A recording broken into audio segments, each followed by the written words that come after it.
Good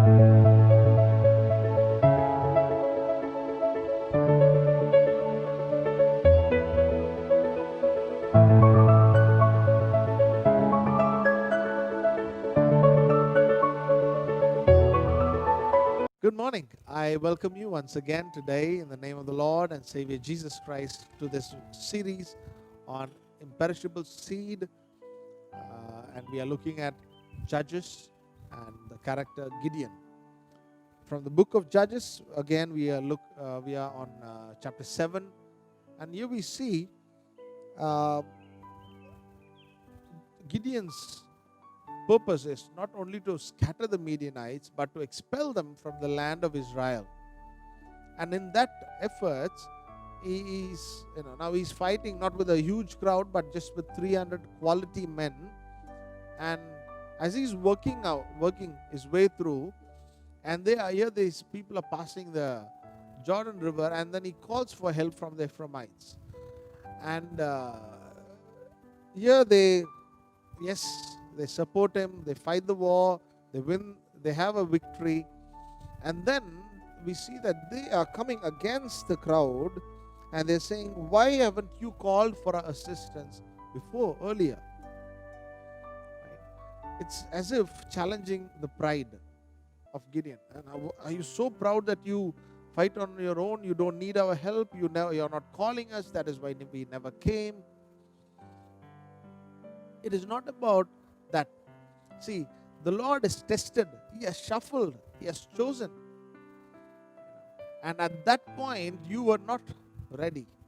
At that point, you were not available when He needed you. So He is unable to use you. See, I have a lot of capacity in me. However, what the Lord can use is what I have committed to Him. And today, the interesting part is that Gideon was able to fight the Midianites with just 300 people. Right? It was a easy victory, but because the Lord brought it to him. But the greatest enemy that he had to face was his own people. The challenge that the greatest challenge he had was from his own people. He had to face them. He had to face talking to them and their discouragements and their weaknesses and their arguments. He had to argue with them. Right? See, today, if you look at our spiritual life also, the greatest problem that we face is not sometimes from what we see from outside, but from what is within. The sin within. The unforgiveness that is within, the bitterness that is within us, the unrepentance that is within us, the dark places that is within us, the hidden places, the closed, the secret closets that's within us. Those are the things that affects us. Those are the things that affects the righteousness. Those are the things that makes me fall. So unless I deal with the sin within me, I cannot overcome. See, when the Israelites came out of Egypt, they faced the same thing. God delivered them out of Egypt. However, the Egypt within them kept murmuring.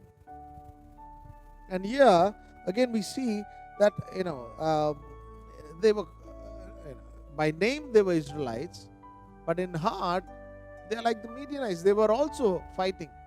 They were also against. The church is against the church. The believer is against the believer. The believer is against the leader of the church. Where we are called to support each other, we are challenging ourselves, and we have no progress because of that. We have bitterness within the church. We have, that's what we have so much going on within the church, where we are, because of dealing with all those, we are unable to progress. So today I want to challenge you to come out of that, deal with your sin, what is inside your heart, deal with yourself, and start to accept others. Because the Bible says, a man of many companions may come to ruin, but there is a friend who sticks closer than a brother. See, what is important is that a friend who sticks closer, what is important is that you and I stick closer together. Not the companion, not the large crowd. And I can have the numbers, I can fill in the pews, but it's not no use. I want people who are committed, who are strong, and who are closer than a brother, who will support, not just comment, and not just be a critic. And that is the challenge I want to leave with you today. Do not be a critic, but be a committed person. And the Lord will bless you. Amen. Shall we pray? Dear Heavenly Father, once again I commit us into your precious hands. Lord, help us not to be critics, but committed for your work. To see it through. To stand by, to see it through. For the glory of your name. In Jesus' name I pray. Amen. God bless you. Have a wonderful day, and I'll see you tomorrow.